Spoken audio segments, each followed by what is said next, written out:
Hello student, সবাই তো কেমন আছো? আমি তোমাদের প্রিয় দেবনাথ স্যার।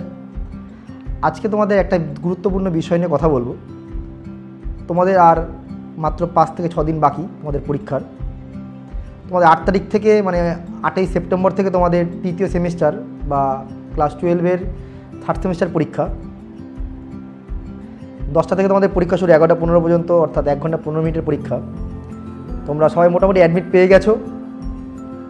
অ্যাডমিটেড যা নির্দেশ সেই অনুযায়ী তোমরা ক্লাসে বা সেন্টারে তোমরা যাবে এবং তোমাদের যা যা প্রয়োজনীয় জিনিসপত্র, পেন, পেন্সিল, স্কেল, যা যা দেওয়ার দরকার, জলের বোতল, অ্যাডমিট, যেগুলো দরকার সেগুলো সবাই নিয়ে যাবে।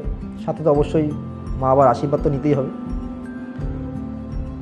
আজকে যেই গুরুত্বপূর্ণ কথাটার জন্য আমি এসেছি, লাইভ মানে ভিডিওটা করছি আর কি, তোমাদের আমি সায়েন্স দিয়ে যারা পড়ছে তাদের জন্যই বলছি কথাটা। তোমাদের হচ্ছে গিয়ে 16 তারিখে কেমিস্ট্রি থার্ড সেমিস্টার পরীক্ষা আছে। তারপরে মাঝখানে 17, 18 এই দুটো দিন ছুটি আছে এবং 19 তারিখে হচ্ছে তোমাদের অঙ্ক পরীক্ষা।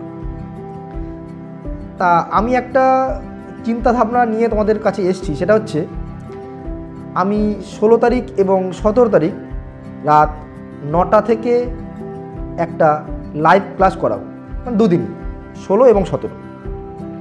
লাইভ ক্লাসটা কেমন করাবো আমি আগে থেকেই তোমাদেরকে 16 তারিখ এবং 17 তারিখের সিলেবাসটা বলে দেবো এবং সেই সিলেবাস অনুযায়ী আমি গুরুত্বপূর্ণ কিছু অঙ্ক আমি লাইভে করাবো। যারা অঙ্কগুলো পারবে, সবাই পারবে, বা কারো যদি অজানা কোনো অঙ্ক থাকে তারা সেখান থেকে দেখে নিতে পারবে। এবং যখন আমি লাইভটা করাবো সবাই অবশ্যই জয়েন্ট থাকবে। অবশ্যই খাতা এবং পেন নিয়ে বসবে, বই না, পেন, খাতা এবং পেন, বই নেবে না। আমি যখন অঙ্কটা স্ক্রিনে দেবো বা তোমরা যখন দেখতে পাবে অঙ্কটা, তখন তোমরা আমি করার আগে তোমরা অবশ্যই সেটা চেষ্টা করবে। আমরা আশা করছি ওখানে আমরা 60টা করে অঙ্ক দেবো, দুদিন 60, 120টা অঙ্ক।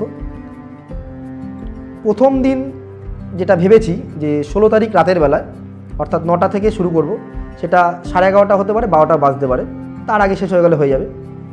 60টা অঙ্ক যেহেতু অন্তত 2.5 ঘন্টা লাগতে পারে আমার হিসাবে যা বলছে। তোমরা সবাই তার আগে রীতিমতো খাবার দাবার খেয়ে প্রিপারেশান নিয়ে সব কিছু নিয়েই বসবে।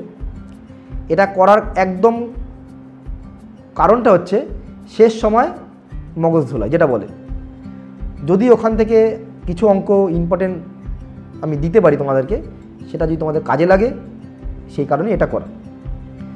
আর 16 তারিখে যে লাইভটা করাবো সেই লাইভটা হবে তোমাদের থার্ড সেমিস্টারের ক্যালকুলাস ছাড়া বাকি সব, অর্থাৎ সম্বন্ধ, চিত্রণ, ডিটারমিনেন্ট, ম্যাট্রিক্স বা বীজগণিত যা আছে, অ্যাডজয়েন্ট, তারপরে আছে তোমার সম্ভাবনা, ঠিক আছে?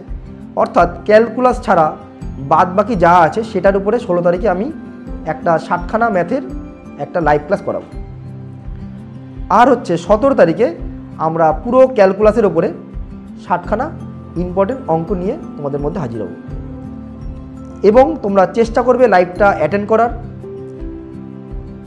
তোমরা তো প্রথমেই স্ক্রিনে অঙ্কটা দেখতেই পাবে, সেই স্ক্রিনে অঙ্কটা দেখার সাথে সাথে তোমরা নিজেরাই খাতায় অঙ্কটা করে ফেলবে। এবং এমন নয় যে আমি স্ক্রিনের অঙ্কটা নিয়ে অনেকক্ষণ ধরে গল্প করব, একদমই নয়। যেরকমভাবে আমি ক্লাসে করাই খুব দ্রুত সহকারেই একটা অঙ্কের পিছনে ম্যাক্সিমাম আমি 10 থেকে 12 মিনিট টাইম দিতে দেবো, তার বেশি নয়। তাও তো হয়তো টাইম দেবো না, হয়তো ম্যাক্সিমাম 5 থেকে 7 মিনিট টাইম দেবো। দিলাম অঙ্কটা 2 মিনিটের জন্য বা 3 মিনিটের জন্য আমি দেখলাম, আমি করছি, তার সাথে তোমরাও করছো, অ্যান্সারটা দেখলাম, তার বেশি হয়তো আমি 5 মিনিট বা 3 মিনিট টাইম দিলাম, কে কত অ্যান্সারটা বলেছে বলো, ব্যাস। বেশি টাইম নষ্ট করবো না। এটা করার শুধুমাত্র একমাত্র কারণ হচ্ছে গিয়ে শেষ সময় মগজ আসতো, একদম শেষ সময় তোমরা দেখে যাচ্ছ, চোখের উপর ভাসবে অঙ্কগুলো, সেখান থেকে যদি অঙ্ক আসে, কখনোই বলতে পারবো না যে এই অঙ্কটা আসবে, এমসিকিউতে বলা সম্ভব নয়। হ্যাঁ, তবে দীর্ঘ 15 বছর অভিজ্ঞতা থেকে এইটুকু বলতে পারি যে এই টাইপের অঙ্কগুলোর থেকে পরীক্ষায় আসতে পারে, এমন নয় যে ওটাই আসবে, কিন্তু এটা বলতে পারি এই টাইপের অঙ্ক থেকে পরীক্ষা আসবে। আশা করি এই যে বেস্ট তোরা বেছে বেছে আমরা 120টা অঙ্ক, 60, 120টা অঙ্ক তোমাদের মধ্যে করব। দেখো লাইভে এসে, আশা করছি তোমার খুব উপকারী হবে। চলো এইটুকু বলে আজকে শেষ করছি। সবাই এই কদিন সুস্থ থাকো, একদম মন দিয়ে পড়াশোনা করো, রাত বেশি জাগবে না, একদম টাইম টু টাইম যার যেরকমভাবে তোমার পড়াশোনার রুটিন ঠিক সেইভাবে রাত জাগবে, বেশি কখনো রাত জাগবে না। আর ভালো করে একটু সিলেবাসটাকে গুছিয়ে নিয়ে পড়াশোনা করো, মানে যেই চ্যাপ্টারটা থেকে বেশি নম্বর হয় সেটার দিকে বেশি জোর দাও, যেই অঙ্কগুলোতে তোমার একটু সময় সাপেক্ষ সেইটা চেষ্টা করে পরে ক্যালকুলেশন করার, ঠিক আছে? আর মোটামুটি সবাই মক টেস্ট দিয়েছো এবং আমার চ্যানেলে যতগুলো রকম ভিডিও আছে অর্থাৎ সেমিস্টার 3-র উপরে অঙ্কগুলোকে ফলো করো, আশা করছি সবার উপকার হবে। আজকে এই পর্যন্ত থাকলো, সবার শুভ হোক এই বলে আমি আজকের বক্তব্যটা শেষ করছি।